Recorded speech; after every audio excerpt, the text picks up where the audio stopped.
So we kind of have like all of these mislaid senses of self, right? So we constitute our desires as who we are, right? That's kind of like our hopes and dreams, and that's like who we are. But the Vedic scriptures are saying there's something else going on, and not only are you not this body, which is almost unbelievable to even think about, that this is a vehicle that your consciousness is passing through, but you're not your mental system either. And you don't even know what to want to become happy, because you just think it's going to lie in getting the objects of your senses, which the Vedas say, actually, if you just try to please your senses all the time, you're in the forest fire of material desire, and you're going to suffer like crazy. Right? So what does he say? Fruitive activity, that's anything that we're doing where there's some fruit at the end. And basically everything that we do is fruitive activity for the most part. Very, very rarely do we touch on selfless activity, or even think that that's a beautiful thing. And if we think selfless activity is a beautiful thing, we can say that that's some good fortune in our lives. And that's the beginning of what Bhakti Yoga is going to say, hey, there's a reality there where the taste is very fine.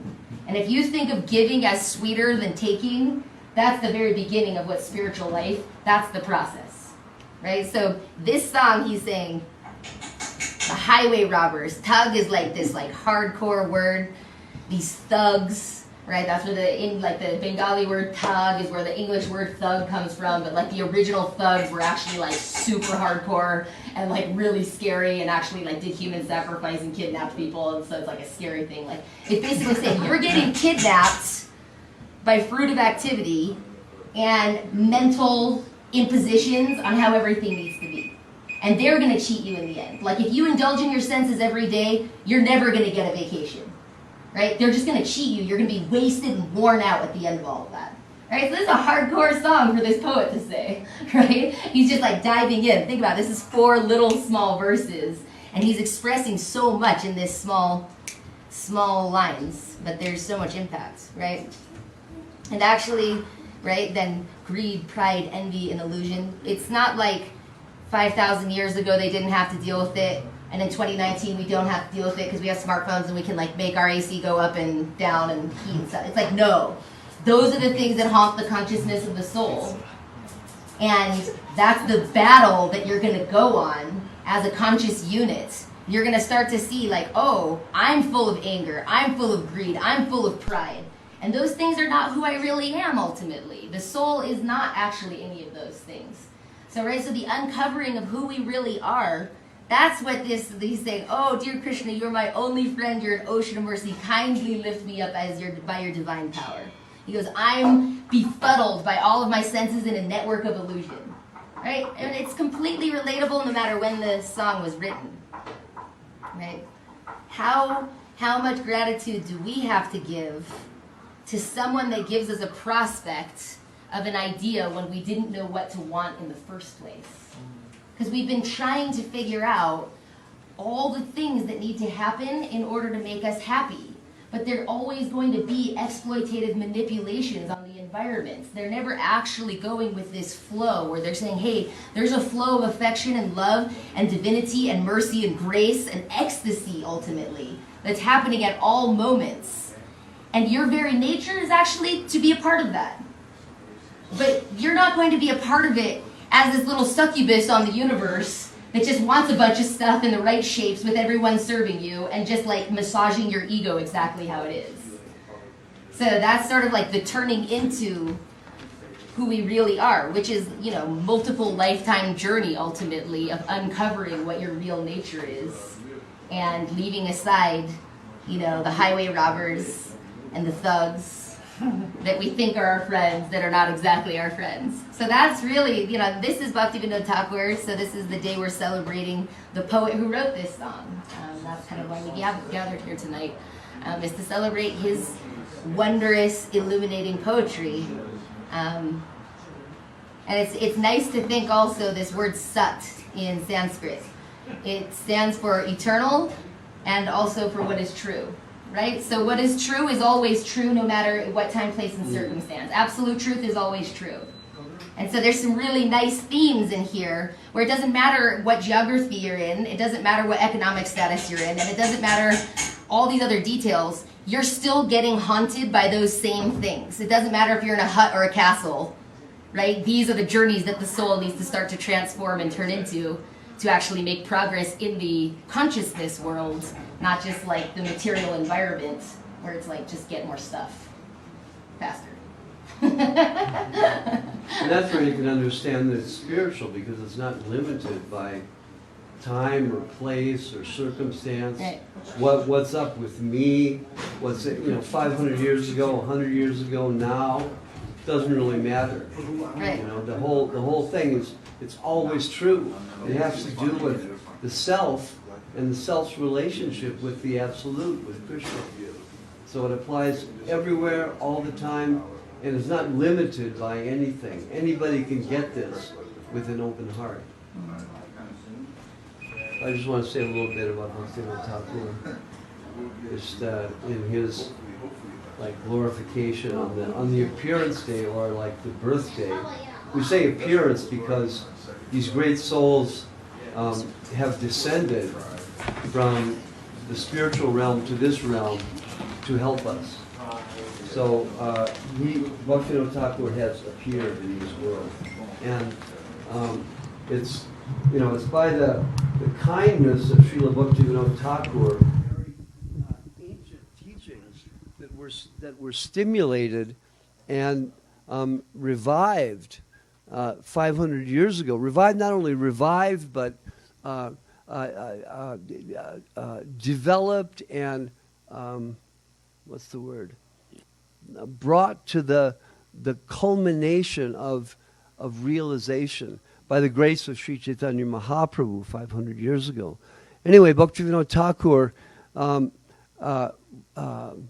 awakened the real practice of these teachings and gave to us not only his teachings, which are very vast in terms of his books, his songs, so many things that have come to us by his grace that convey to us the feeling of his heart, upon which receiving in our hearts will give us a heart transformation. This is the kindness of the great souls, and Bhaktivinoda Thakur is amongst the greatest. The father of Bhakti Siddhanta, who organized and developed and gave to us the great teachers who actually directly brought this beautiful understanding to the West. Srila Prabhupada, and reinforced by Srila Bhakti Rakak Sridhar Dev Goswami Maharaj.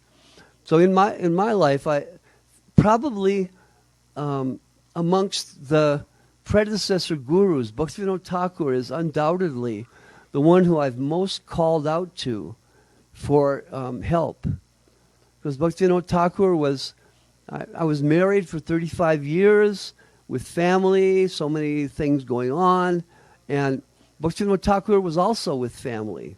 Unlike many of almost all of our gurus, he was a family man. The others were monks. And so he particularly conveyed that kind understanding of how to practice spiritual life in the midst of more or less normal life, working at a job, doing so many things like that. Bhaktivinoda Thakur gave us that example and gave us that inspiration that spiritual life doesn't have anything to do with our particular circumstance. It doesn't have anything to do with whether I'm working or whether I'm living in a temple or whether I'm in India or America or here or there. It only has to do with your heart and the degree to which we can open that heart to the teachings that are being conveyed to us from the heart of the great souls.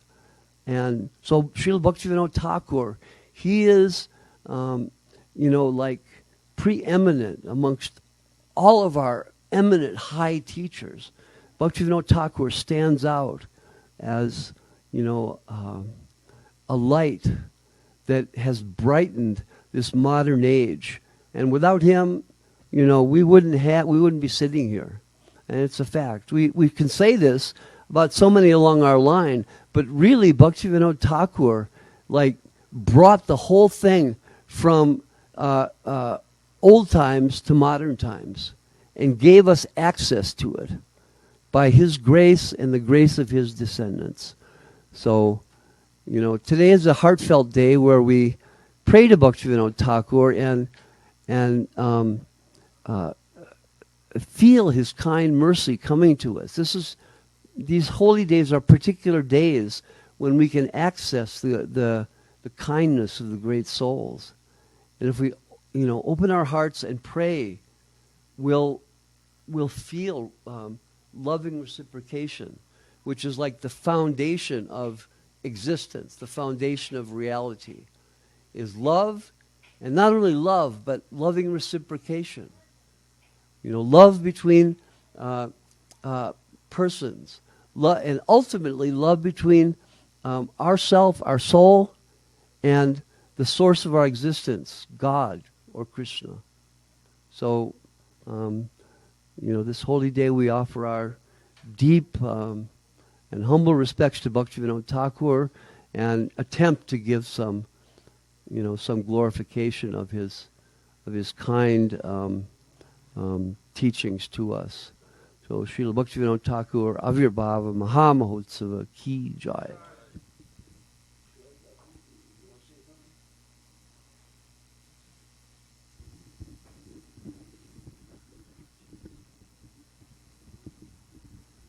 Well, I heard a very beautiful talk today. I heard several beautiful talks today. One of them was by Srila Guru Maharaj, which was posted on the Mott website. And he spoke something about Srila Bhaktivinoda Thakur's life, just some history there of how he was born and into a very exalted family, very famous Datta family of Datta. And then he was raised by his uncle. And he was raised by his uncle, but he was extremely intelligent. Everyone recognized that immediately. And eventually he was working for the government, and he was one of the most famous temples in India is the Jagannath Temple in Jagannath Puri, and he would inspect there to see that there was no corruption or anything. And he was very qualified to do that. And he had a very big family. He had 11 children. And once, when he was, he came across the Srimad Bhagavatam, and he began to read the Srimad Bhagavatam, and his heart became completely melted by this book. And then he began to read Chaitanya Charitamrita and the pastimes of Sri Chaitanya Mahaprabhu, and everything awoke in him, and he began to give lectures. He was always a lecturer. People respected him so much. He was very brilliant, and he began to give lectures on following the teachings of Sri Chaitanya Mahaprabhu, who is the incarnation of the Supreme Lord in this age. And he changed the whole impression of Vaishnavas at that time. It had become corrupted, and people had lost the understanding of what Vaishnava life is. So much so that when a Vaishnava came to the door, they go, "Oh, there's a Vaishnava at the door, give him something to eat and send him away." Because it had gotten all corrupted and very loose, and everyone was doing anything and everything in the name of Vaishnava. Vaishnava means a devotee of Krishna. So he completely renewed that. He explained how this life is very, very noble, very dignified type of lifestyle, always practicing self-giving, always looking within ourselves to see where my selfishness lies. Not in a negative way. It's a very exciting thing, actually. This is a work to do. Like, oh yeah, wow. Like you go to the doctor and oh, I've got this thing, and he says, oh, it's just this, and you go, oh yeah, I have a diagnosis now. So now I'm learning what is it that is causing my suffering, and it's all within my own self. we think it's caused by something outside. It's just my wrong digestion of a divine environment, actually.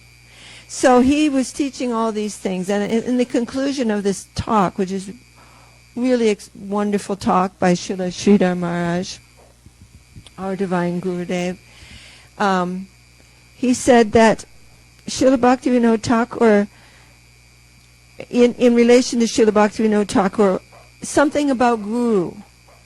He is the Guru of everyone. He's the Guru of... Guru means heavy.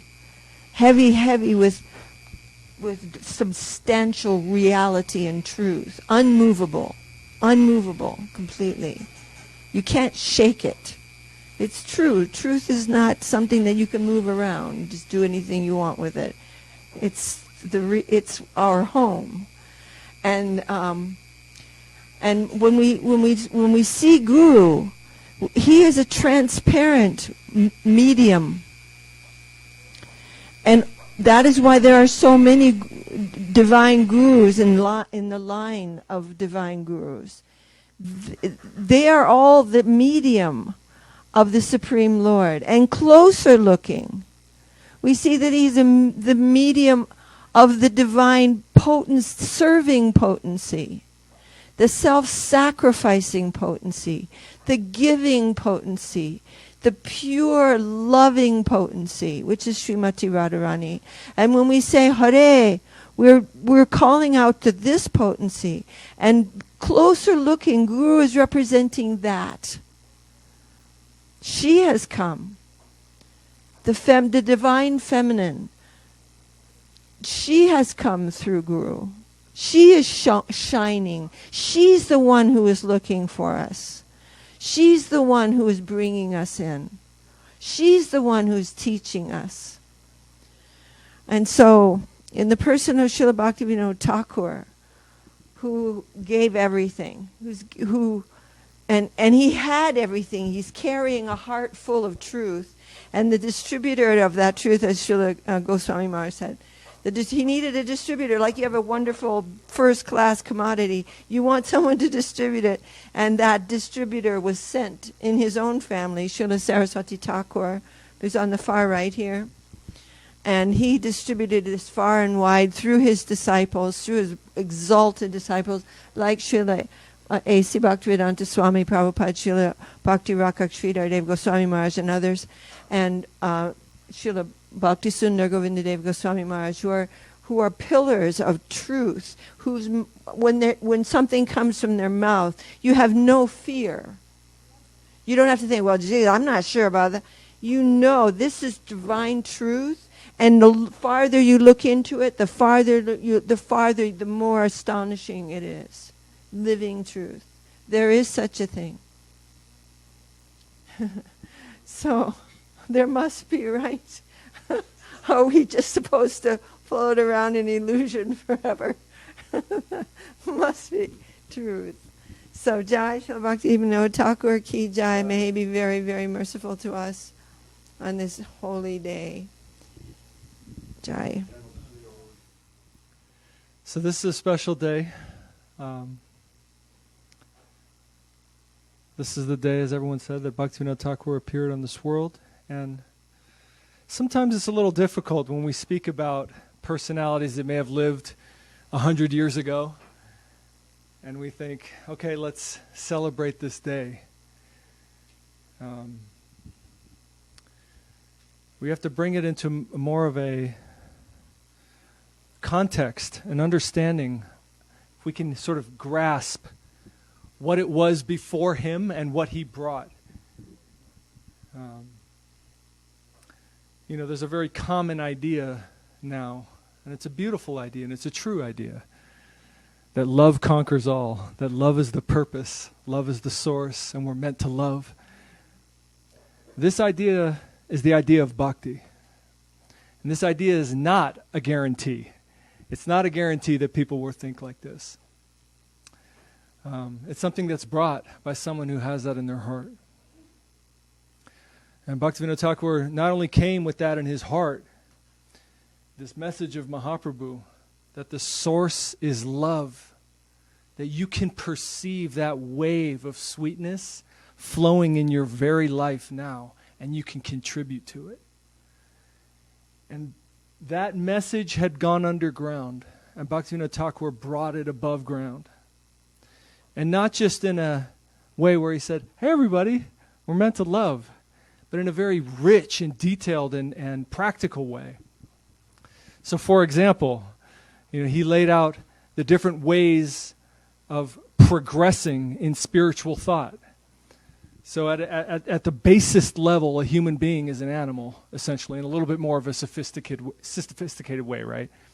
We want to eat, we want to sleep, we want to mate, we want to defend what we've got.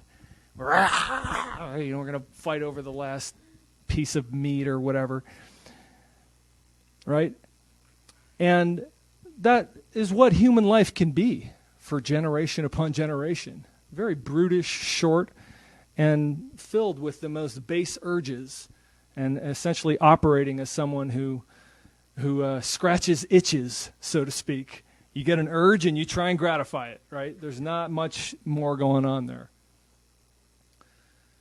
And then there's a little bit more of a developed thought where you start to perceive, hey, there's some subtler things going on. I can have a little bit more dominion here. You might perceive ghosts, or you might perceive that you can have some subtle power. Some people build up the ability where they can sit in ice water for 2 hours and they should be freezing to death. And they're like, wait a minute, something else is making my body warm, right? You might have a little bit more of a perception that, hey, there's something more than I can see with this little light perceptor device called my eyes, right? And some people start to move a little bit above this sort of reaction to urges.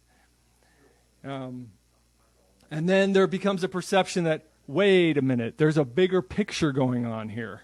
Things are flowing on their own, and they're not all flowing because of me, right? And I can tell that, rain is coming not because of me, and there's a greater force, and maybe you start to perceive personality in the mountains and in the wind, and you might perceive personality in the forest and the river and the rain, and you might start to pray to something that's greater than you in a different way, many different ways. And then, so these are all levels, these are all laid out by Bhaktivinoda Thakur, right? Then you might be able to perceive that, oh, there's a God. Well, that's great, because I need stuff. And you have a relationship with God that composed of, God, can I have this and that? And can you make sure my favorite team wins? And also I want to be rich. As you start to have this, you're still animalistic, but you recognize that there's a greater power, and you start to have this relationship of oh, cool, so you're the one who gives stuff? Because I need stuff. And that's sort of one level, right? You're moving up these levels. And then, there's a relationship of God where you realize, whoa, there's a lot of power that goes into creating this universe. There's a tremendous amount of energy, and there's a source of that energy, and there's a source, not only the energy of this universe, there's other universes, and that source has all that energy. And it's a negligible part of that source. And you feel a relationship of awe and reverence and, whoa, I am nothing and this is everything, right? And then, in the highest plane, there's a relationship of intimacy and love with that highest source. So all these things, people can spend lifetimes going and having these types of interactions, right? And there's a lot of quote-unquote organizations or quote-unquote religions that are sort of operating on these different levels of consciousness, right? And they're good. People are starting to move and go upward. But Bhaktivinoda Thakur came and gave the highest thing right away to the lowest. So when we say, hey, we're meant to love, when we're meant to contribute to that love, we're talking about a very, very fine, high, refined ideal. This idea that I am meant to be a contributing unit to reality. And that at the basis of all these things, even though I may see enemies everywhere, at the basis of all of it is love. And that I can adjust myself and grow and expand as a contributor within this wonderful infinity. This is a big idea of life. It's not something to be taken lightly, and he's brought it to life.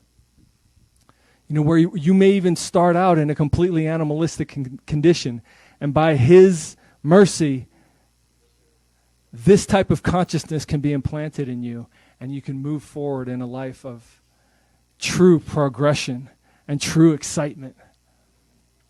The same life, instead of being filled with this sort of fear of my competition or my enemies, and this desire to control and consume my environment, and all of the anxiety that comes from whether my consumption has reached its possible highest point, and unfortunately it didn't, and prom just wasn't what I wanted, and I'll never have another prom again. Right? Like that type of not necessary. We don't need to live there, and we're not meant to live there. There's such a bigger and more exciting picture, and this great soul has come to give us that. So,